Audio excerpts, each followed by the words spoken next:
Hello friends, हाजिर हूँ मैं द होल यूनिवर्स कदलमी के न्यू एपिसोड के साथ। आई होप आपको ये एपिसोड पसंद है। अगर आपको ये एपिसोड पसंद आता है तो मेरे चैनल को लाइक, सब्सक्राइब, शेयर कर दीजिए और हाँ, जल्दी से 100 लाइक कर दीजिए ताकि नेक्स्ट एपिसोड और जल्दी आ पाए। तो एपिसोड की शुरुआत में हमें जियांग को दिखाया जाता है जिसका काफी ज्यादा शॉकिंग फेस होता है। अब वो शॉकिंग फेस क्यों होता है भला, तो हम सामने देखते हैं। शॉपिंग ड्रेस करते हुए वो देखता है कि सामने और कोई नहीं बल्कि उसका इंस्ट्रक्टर। हाँ, वही इंस्ट्रक्टर वही है जिसने बेचारे की कुछ दिनों पहले इज्जत लूटने की कोशिश की थी। जियांग मन ही मन में सोचता है आखिर इस पर्वत का लेक्चर कौन लेना चाहता है और वहां से वो भागने की कोशिश करता है। तभी उसके बाजू में बैठे हुए दो दोस्त उससे पूछते कि जियांग, आखिर तुम कहाँ जा रहे हो। तब जियांग बहाना बनाता हुआ कहता है कि मेरा स्टमक में पेन है इसलिए मैं वहां पे जा रहा हूँ। तब उसके दोनों दोस्त पूछते हैं ठीक है तो तुम आराम से जाओ, मैं तुम्हारे लिए नोट्स बना के रख दूंगा। ऐसा कहते ही वो काफी ज्यादा स्वीट स्माइल करता है।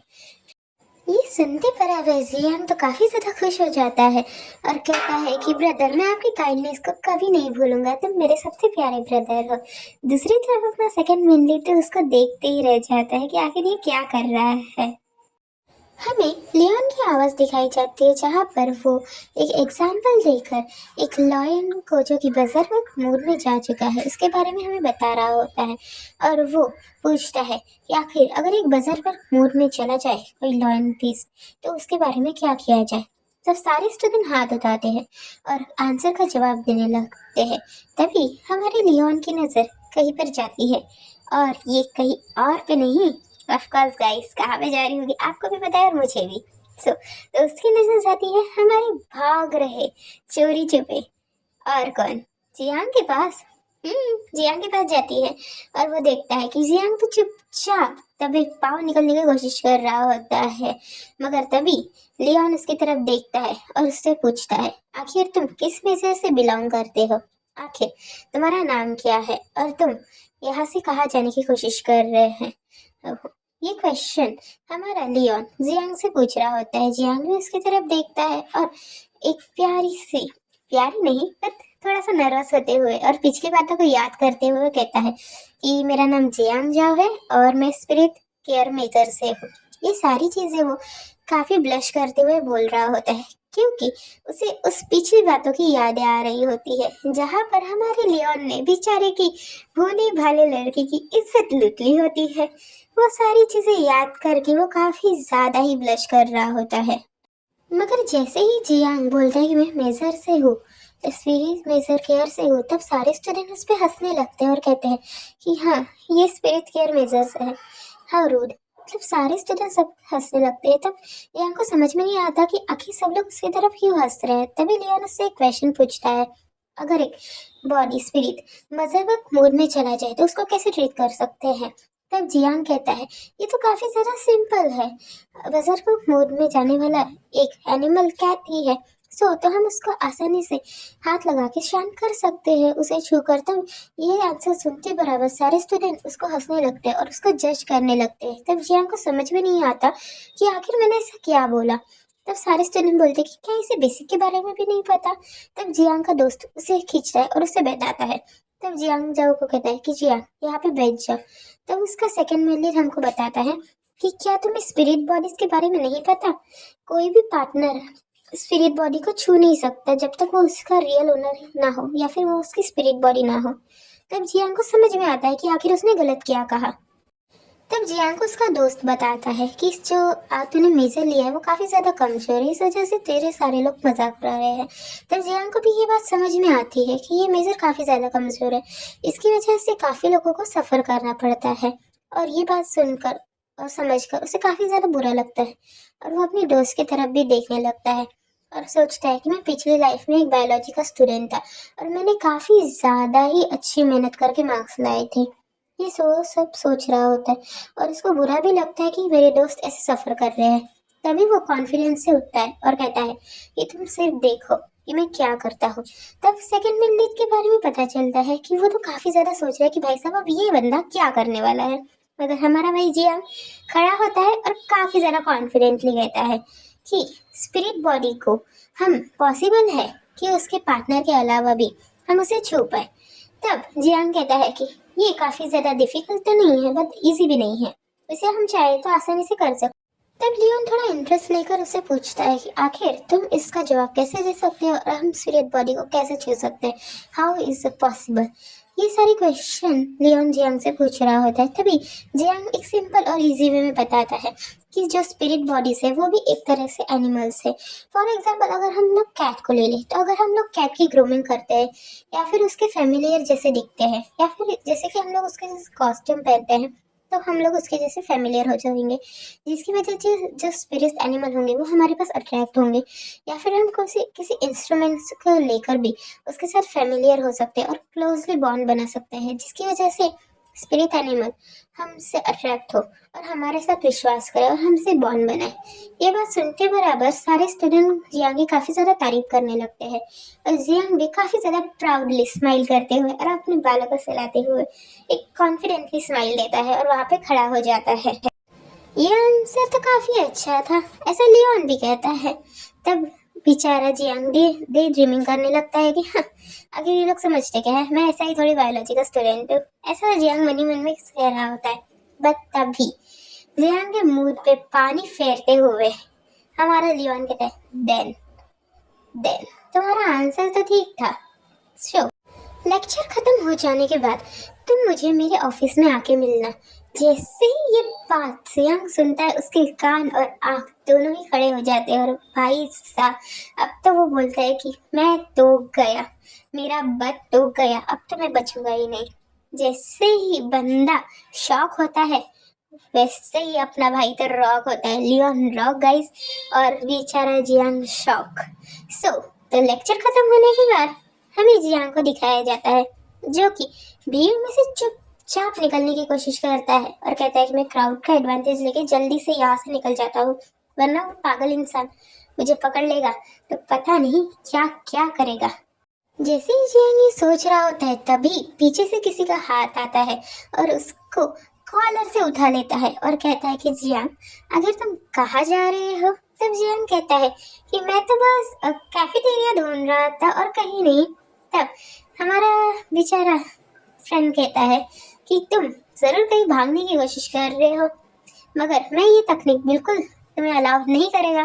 तो तभी वो उसे खींच के 200 की स्पीड से फरारी की तरह लेके जाता है और ऑफिस में जैसे ही वो दोनों जा रहे होते हैं तब उसका दोस्त उसे बताता है कि तुम्हें पता है कि वो काफी ज्यादा पावरफुल है और वो काफी ज्यादा ही उसकी एस लाइन ब्लड लाइन है और वो काफी अमीर फैमिली से आता है और वो लेजेंडरी लैंसलॉट है, एस लाइन ब्लड लाइन है और ब्लैक गोल्ड पैंथर है जो कि काफी ज्यादा रेयर स्पीसीज होती है और वो यंगेस्ट जनरल भी है एंड कमांडर भी। ये सारी सारी चीजें और तारीफों के फुल बांधते बांधते हमारा दोस्त जियांग का दोस्त जियांग को पका रहा होता है और जियांग भी भाई उसके मुंह पे तो 12 बजे होते हैं। मन ही मन में सोच रहा है कि मैं क्या करूँ, ये सब जान के मुझे तो उस पर्वत से मिलना भी नहीं है। मैं मजाक कर रही हूँ गाइस, ऐसा कुछ जियांग सोचता नहीं, मगर उसके 12 तो बजे हुए हैं। मन ही मन में वो तो सोच ही रहा है कि मुझे तो नहीं मिलना उससे, और ये बंदा तो लगता है कि लैंसलॉट का कुछ बड़ा ही फैन है। तभी हमारा जियांग को वो बेचारा धकलने लगता है और कहता है कि तुम्हारा यही रियल गोल था ना कि मैं तुम्हारा उसके लिए ऑटोग्राफ लेके आऊँ। तभी दूसरा दोस्त बोलता है कि सर लॉर्ड लैंसलॉट जियांग आ चुका है, क्या हम अंदर आ जाए। तब लैंसलॉट भी परमिशन दे देता है और जियांग भी चुपचाप उसके दरवाजे की तरफ काफी ज्यादा घूर घूर के देखने लगता है। तब उसके मन में आता है कि यहाँ से अभी के अभी मैं भाग जाता हूँ, मगर इस बड़ी जैसी अपॉर्चुनिटी को छोड़ पाना बहुत मुश्किल है। तो वो ये सारी चीजें सोचते सोचते अंदर चला जाता है, जहाँ पर लैंसलॉट आराम से अपनी चेयर पे बैठे हुए एक फाइल को निहार रहा होता है। गाइस ये फाइल जरा बताना किसकी है। तो जियांग जैसे ही अंदर आता है तब कहता है कि हाँ बताइए आपको मुझसे क्या काम है और आप मुझसे क्या बातें करना चाहते हैं। ऐसा वो जैसे ही कहता है तभी लैंसलॉट एक काफी ज्यादा कोल्ड और डरावनी सी स्माइल देते हुए कहता है कि तुम ऑर्फन हो। तब जियांग भी उसके रिस्पॉन्स में कहता है कि हाँ मैं एक ऑर्फन हूँ, और मन ही मन में सोचता है कि आखिर इस बंदे ने मेरी हिस्ट्री, मेरी पूरी डिस्कवरी कर दी, मेरी आइडेंटिटी क्या है, मेरी प्रॉब्लम्स क्या है, ये सारी चीजें कि इसको पता है। तब जियांग शॉक हो जाता है और लियोन कहता है कि नो वंडर, इसलिए तुमने स्पिरिट केयर चुना है।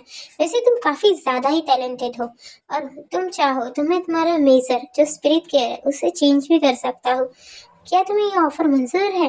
तभी जियांग के मन में आता है और वो ओवर थिंकिंग करने लगता है कि इसकी मदद लेना मतलब किसी की हेल्प लेना, वो भी बिना कुछ दिए, जरूर इसके पीछे कोई हिडन मोटिव होंगे। और जियांग के मन में कुछ ऐसा चल रहा है कि लियोन पूछ रहा है कि क्या तुम मेरे साथ कल्टीवेट करना चाहोगे? बेचारा जियांग ये सारी चीजें सोच सोच कर घबरा रहा होता है और दूसरी तरफ लियोन तो उसको चांस देने लगता है। तुम चाहो तो मैं तुम्हारा मेजर जरूर चेंज कर सकता हूँ। वो सारे ऑफर तो उसे दे ही रहा होता है। तभी हमारा जियांग घबराता है और चुपचाप वहीं से पीछे मुड़कर बोलता है कि नहीं, मैं वैसे ही ठीक हूँ और मैं आप यहाँ से जाना चाहूँगा, सॉरी मेरी क्लासेस है। ऐसा वो कह रहा होता है और बहाने बनाने लगता है और वहीं से वहाँ पे जाने लगता है। मगर उसका एक भी बहाना काम नहीं आता। वहाँ पे लांसेलॉट आता है और कहता है कि तुम्हें बिन फुकत कोई भी मेहनत करने की जरूरत नहीं है, क्योंकि तुम जितना उससे मेहनत करोगे उतना तुम्हारा टाइम वेस्ट होगा। तुम जैसे ही यहाँ पर आए थे मैंने वैसे ही लॉक डोर कर दिए थे। तो जियांग ये बात सुनते बराबर और भी ज्यादा नर्वस होने लगता है। लैंसलॉट उसको कोई दया नहीं करता और उसे उठा के पीछे चेयर पे पटक देता है। तभी लैंसलॉट भी उसकी तरफ आता है, उसके चेयर पे हाथ रखता है और पैरों के बीच में पैर रखते हुए कहता है कि आखिर तुम इतने नर्वस क्यों हो?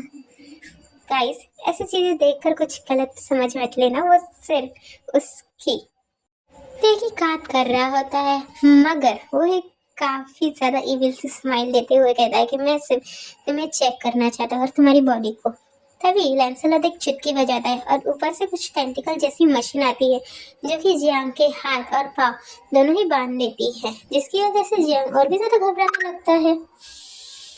तभी लैंसलॉट सोचता है कि आखिर इस बंदे का क्या बैकग्राउंड है। एक तो ये ऑर्फन है, वो भी ब्लैंक रिकॉर्ड के साथ। आखिर किसको इसने मुझे स्पाई करने के लिए रखा होगा? आखिर कौन वो इंसान होगा?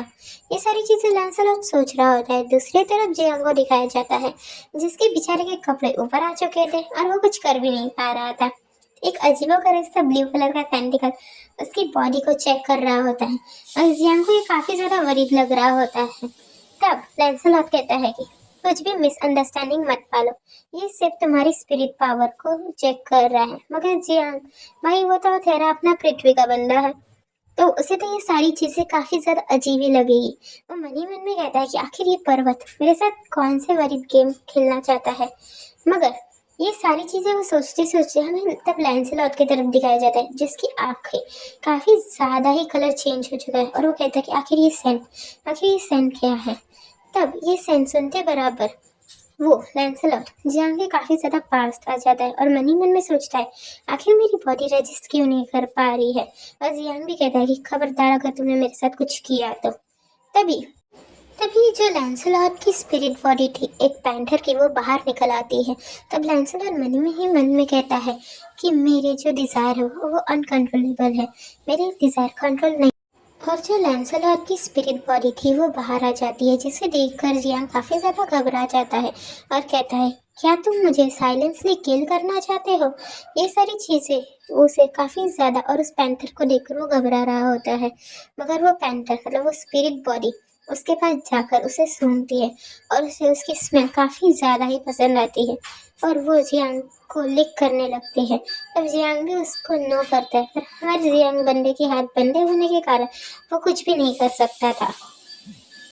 दूसरी तरफ हमें लैंसलॉट को दिखाया जाता है जो मुयान मतलब उसकी जो स्पिरिट बॉडी, उसका नाम मुयान है, उसको वो वापस बुला रहा होता है, मुयान कम बैक। मगर जो मुयान रहता है मतलब उसकी स्पिरिट बॉडी वो सुनने की हालत में ही नहीं थी और ऊपर से लैंसलॉट खुद के डिजायर भी कंट्रोल नहीं कर पा रहा होता है।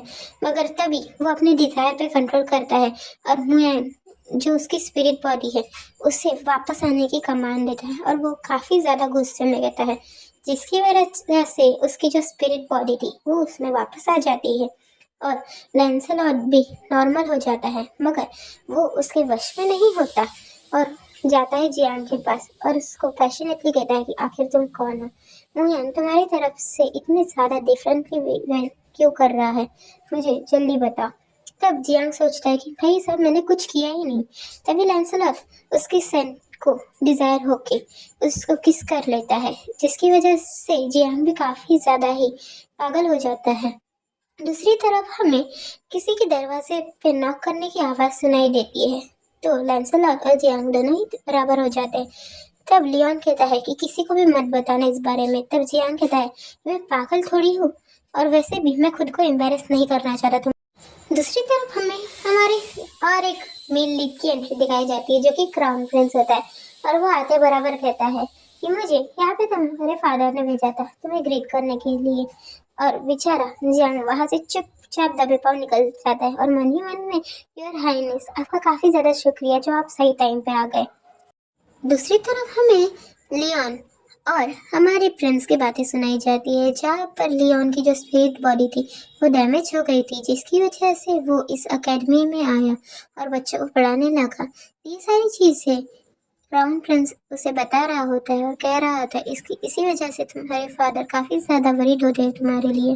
तब उसे कुछ क्लिक होता है लियोन को, और वो सोचता है कि मेरी स्पिरिट बॉडी तो डैमेज हो गई थी, मगर जियांग के छूने के बराबर ही मेरी जो स्पिरिट पावर है वो रिकवर हो चुकी है और मुएन भी वापस आ चुका है। ये सोचते बराबर वो काफ़ी ज़्यादा शॉक हो जाता है, और इसी शॉकिंग फेस एक्सप्रेशन के साथ हम हमारा एपिसोड खत्म करते हैं। Thank you for watching guys.